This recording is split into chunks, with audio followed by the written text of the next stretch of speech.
פחות חזק ואפילו יותר גדול ממה שהאיום הפן ערבי. ইসরায়েলের প্রধানমন্ত্রী Benjamin Netanyahu তিনি কি একটু বিব্রত হন না, নাকি তার সেই বোধটাই নেই? তার সরকারে আরও যারা আছেন তাদেরও কি আছে সেই বোধ?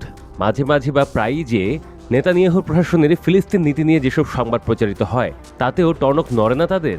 নড়ে না বলেই ক্রমাগতভাবে মিথ্যা ও ভুলের বেশাতে গড়ে দিনের পর দিন আগ্রাসন ও নিপীড়ন চালিয়ে যেতে পারেন তারা।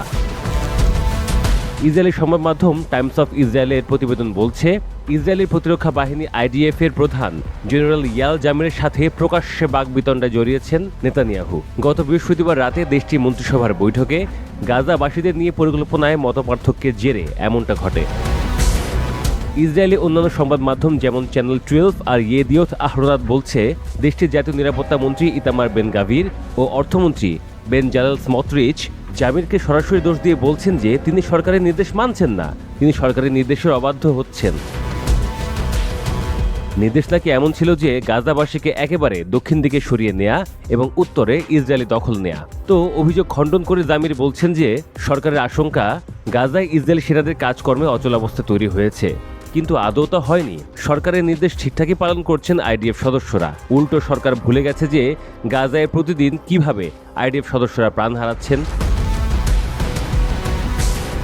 জবাব পাল্টা জবাব চলতে থাকে তাদের মধ্যে। নেতানিয়াহু আরও ব্যাপক তৎপরতা চান আইডিএফ সদস্যদের কাছ থেকে। জামিরের এক প্রশ্নের জবাবে নেতানিয়াহু বলেন, আমরা একদমই চাই না গাজায় সামরিক সরকার গঠিত হোক, বরং চাই যে ইসরায়েলের সরকার ও আইডিএফ মিলে গাজা চালাক। এ কারণেই উত্তর খালি করে গাজাবাসীকে দক্ষিণে সরাতে বারবার জোর দেওয়া হচ্ছে। তবে হামাসকে কোনোভাবে ছাড় দেওয়া হবে না, প্রশ্নই আসে না। নেতানিয়াহুর মতে গাজার বেসামরিক নাগরিকরা ক্ষতিগ্রস্ত হতে পারে ভেবে আইডিএফ সদস্যরা নরম সরম করে সেখানে অভিযান পরিচালনা করছেন। সেক্ষেত্রে বিকল্প একটি প্রস্তাব দিয়ে নেতানিয়াহু জানান যে এত কাল ক্ষেপণ করে উত্তর গাজা খালি করা চাইতে সরাসরি পুরো গাজা দখল করা যায় কিনা। কোনো প্রস্তাবের সম্মতি জানাননি জামির। তার মতে ওভাবে আগাতে থাকলে গাজায় একটি অরাজক পরিস্থিতি তৈরি হবে, ফলে গাজাবাসী সামান্যতম কথাটুকুও শুনবে না আইডিএফ এর এবং উল্টো চড়াও হতে পারে। নেতানিয়াহু পাত্তা দেননি জামিরকে। তার এক কথা, উত্তর গাজা যে কোনো মূল্যে খালি করতে হবে এবং ওয়াশিংটন থেকে ফিরে এসে এর বাস্তবায়ন তিনি দেখতে চান। এদিকে ঘটেছে আরেক কাণ্ড।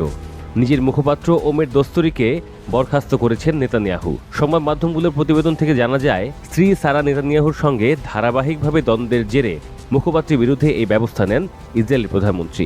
শনিবার সন্ধ্যায় প্রধানমন্ত্রী নেতানিয়াহুর কার্যালয় থেকে প্রকাশিত এক বিবৃতিতে দস্তরি পদত্যাগের বিষয়টি নিশ্চিত করা হয়েছে।